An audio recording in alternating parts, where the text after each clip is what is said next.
How did I start recovering from one of the most unproductive periods of my life? There's something I need to admit. For the past few months, I haven't been myself. And I don't mean that in a dramatic way. I mean it, literally.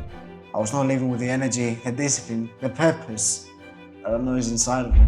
And maybe you know that feeling too, when you look at yourself and you think, what happened to me? I was waking up every day at 5 a.m. I was doing my morning routine. I was working on my YouTube every single day, editing as much as possible and uploading as frequently as I could.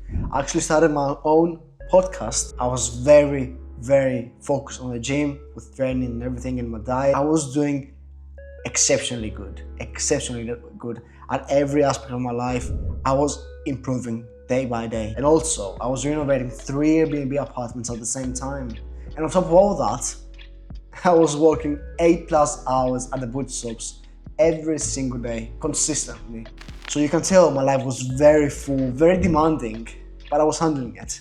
I was doing a lot, but I was doing pretty well as well. And that's the scary part. Because when people think someone loses focus, they might think or imagine of some big dramatic event, something huge, something obvious. But most of the time, it doesn't happen like that. You don't crash completely one day. You drift slowly, quietly, almost invisibly. And unfortunately, that is exactly what happened to me. At the end of February, something inside me changed. It didn't start with me completely giving up. It actually started very small. For example, I skipped a few mornings. Instead of waking up 5 a.m., I woke up at 8. So I wasn't doing my morning routine. There were some other mornings that I was hitting a snooze maybe even 3 times. There were some other mornings where I was telling myself, it's okay, just for the day. But that's how it starts, doesn't it? Nobody destroys the discipline in only one decision. It's by one compromise, and then another, and another, and another, and so on. And before you know it, the life that you've been so desperately building starts slipping through your hands. Every passing day I was waking up later and later. And because I was waking up late, I was going very late at the butcher shop as well, which meant that I wasn't showing up there properly either. I was getting into heated arguments with my father because I was late. I wasn't performing as I should, as I could. And that frustration started bleeding into everything else. I wasn't working on my YouTube channel, almost not at all. Maybe I was putting some hours here and there, but that was it. And that's why it took me so long to upload a video again. I had a lot of work to do, real meaningful work, but I was always postponing it for some reason. And that's maybe one of the worst feelings in the world. Not when you have nothing to do, but when you know exactly what you need to do, and you're still not doing it. That is one of the heaviest feelings a man can carry, like the guilt I was carrying with me every single day. And still, I wasn't doing nothing at all to change it. That's the crazy part. The whole time, my consciousness was telling to me, you know this is not who you are. You know you're wasting your time. You know you're capable of more. You know what you need to do. And yet, I still delayed it. I ran from it. I was betraying myself in so many small ways. I was trying to read every day, and for the most part, I did keep that. So not everything collapsed. I was also still making some progress with Airbnbs, but if I'm 100% honest, I could have definitely done way more progress by now, and maybe even being even close to finishing them. I'll show them to you in a future video. But the truth is, I know I left a bunch of stuff on the table. And then there was the gym, and ironically, the gym was going pretty well. I was getting significantly stronger. So from the outside, maybe someone would think that everything was going okay. But even there, the cracks were showing. Because although I was training very hard, my diet was the complete opposite. My diet was bad, like real bad. I was eating fast food a lot. Pitogiros, souvlakia, burgers and stuff. Maybe some chocolates here and there, like I was not careful with my diet at all. So yes, I was lifting a lot. I was getting stronger, but I was also gaining weight. And that is the thing with losing focus. Your life doesn't collapse all at once. Sometimes parts of your life still look fine, but underneath, everything's slowly crumbling. But underneath, your standards are dropping. And trust me, when your standards are dropping in one area, it starts affecting the others. And that is exactly what happened to me. I started wasting time on my phone again, watching YouTube videos, watching movies, watching anime, just consuming. Hours disappearing, time disappearing. And the worst part is not just the time that is gone, it's knowing what that time could have become. That time could have gone into editing, into growing the channel, into building the podcast, into the Airbnbs, into improving my life, into moving one step closer to the man that I say that I want to become. But instead, I was doing nothing. And then I started playing video games again. After 2 years, and maybe even more. That's when I saw it really clearly. One bad thing or the next. It was like a landslide. And that's what people really need to understand. Bad habits rarely travel alone. They bring friends with them. One bad habit invites the other. One compromise opens the gate for 10 more. And if you don't stop it early, suddenly you wake up and your life starts feeling heavier. Then came March 29th. That day, I ran half a marathon with my mates. I finished it in 1 hour and 54 minutes. And look, that is not terrible. A lot of people would be happy with that. But I wasn't. My goal was sub 145. And deep down, I knew why I missed it. Of course I missed it. I wasn't training properly, and as I told you, my diet was crap. I was 80 kilos plus running the race. I wasn't fully locked in, so why would I hit the goal? The race was like a mirror to me. It told me the truth. Not to shame me, not to destroy me, but to confront me. Because life sometimes does that. Sometimes, and no, most of the times, life gives you a result that reflects how you've been living. And whether we like it or not, results are honest. Results don't care about our excuses. They don't care about our intentions.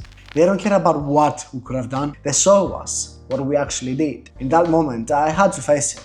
I had completely drifted away. I had become comfortable, distracted, less up, less focused, less intentional. But here's the important part. This is not a video about me having everything figured out. This is not me sitting here pretending that I made a perfect comeback and now everything is magically fixed. That would be completely fake. And the truth is that I'm still recovering. I'm still in the progress of coming back. It's only been about a week since I dropped all those bad habits and I finally and slowly started getting back into my true self. So I'm not here talking to you from the finish line. I'm talking to you from the battlefield, from the race. I'm still in it. But let me tell you something honestly. I feel like I woke up and now I actually feel stronger, way more focused. Because when you go through a period like this and you truly see what distraction does to your life, you stop romanticizing it. You stop pretending that it's harmless. You see it for what it is, a slow thief, a thief that doesn't steal your money first.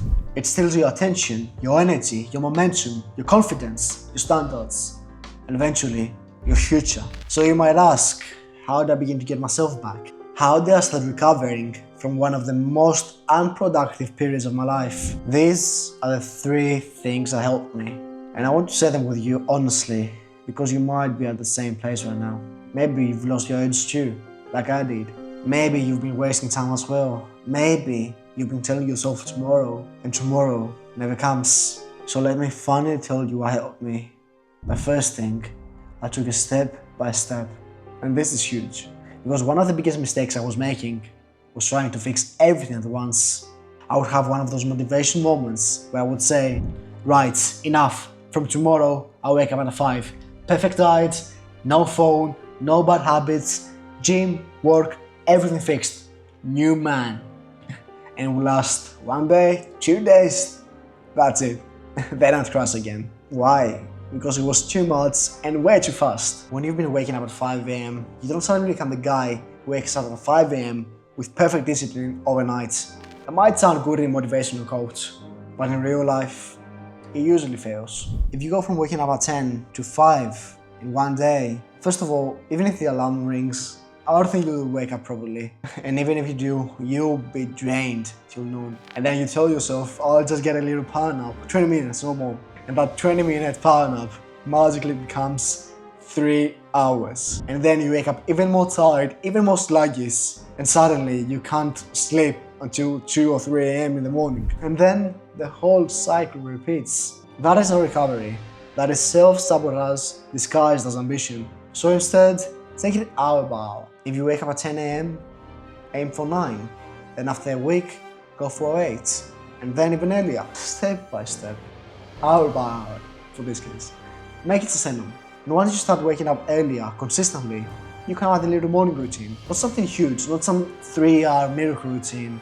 Just enough to jumpstart the day. Maybe a 10-minute run, some light exercise and a cold shower. Keep it simple. It shouldn't take more than 30 to 45 minutes to finish. But trust me, when you do that, you will feel alive. You feel switched on. You feel like the day belongs to you again. Then after that, fix your diet. Reduce sugar if you can. Cut it completely. Measure your servings and be aware of what you are eating. Because food affects everything. Your energy, your mood, your clarity, your discipline. So in short, I stopped trying to save my life in one day. And instead, I started rebuilding it one decision at a time. One habit at a time. And that made it feel natural again. That made it stick. The second thing that helped me, I call it time tracking.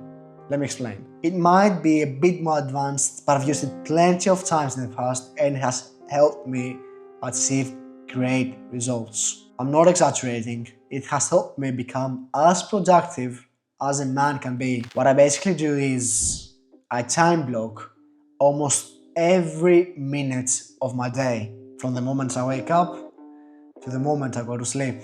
Now, I know, it sounds excessive. It might even be, but it works wonders for me. Let me explain why. When you have many responsibilities, when you work long hours, when you train, when you create content, when you are building projects, when you have real things to do, your mind can become chaotic. You're always thinking, I need to do this, I still have that, I can't forget that, when will I have time for this? So instead of carrying this cloud of pressure all day long, I plan it. And I plan it very specifically. For example, I'll be in the boot shop doing something passively, and in my head, I will be calculating my day. I will think, okay, I'll be done at 2:05, I'll leave the shop, I'll be at the gym at 2:10, I'll start training at 2:15. Today, I'm doing pull, 4 back exercises, 2 bicep exercises.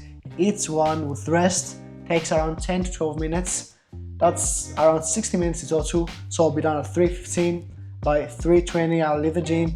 The latest, by 3:30, I'll be home, and so on and so forth. Some people will hear that and think it's obsessive. Maybe it is. But for me, and I'm sure for many of you, it will change everything. Because when every task has a place, your mind becomes calm. You stop wasting energy on what to do next. You stop letting the day happen to you. Instead, you command your day. That is what most people are missing. They don't lack time, they lack structure. And without structure, time leaks. So if you are someone with a lot on your plate, just plan your day. Plan your movements, plan your tasks, plan your hours, plan your every single minute. You can write it in the paper if you want, you can keep it in your phone, you can just have it in your head.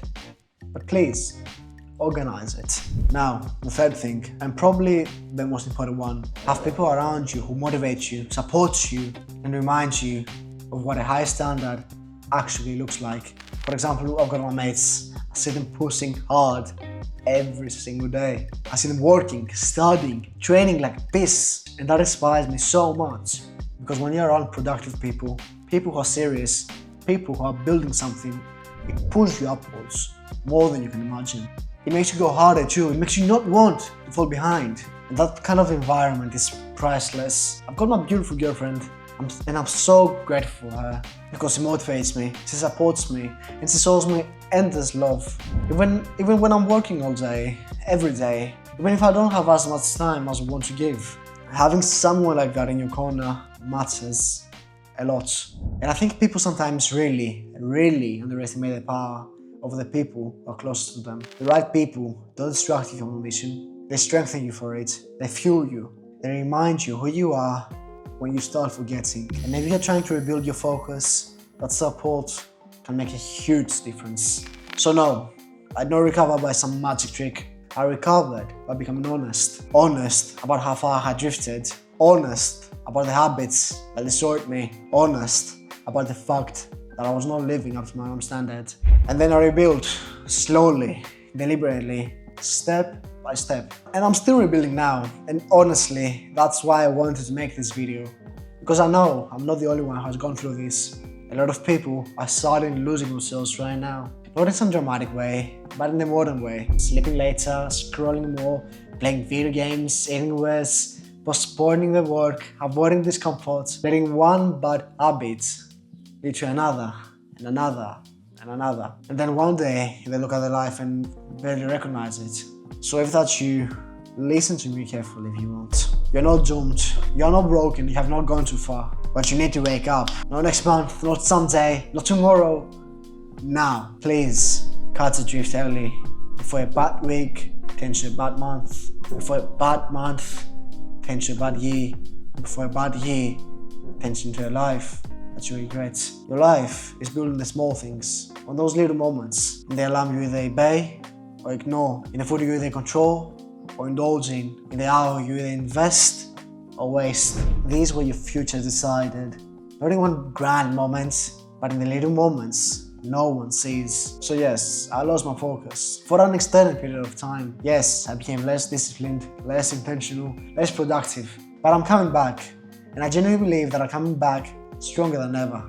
Sometimes you might need to drift, so you remember how precious direction really is. Without it, your ambition means nothing, your goals mean nothing, your potential means nothing. So this is me, step back into alignment, step by step, day by day, choice by choice. And if you lost your focus too, come back with me. Not perfectly, not all at once, but honestly. And that might be exactly how your life changes.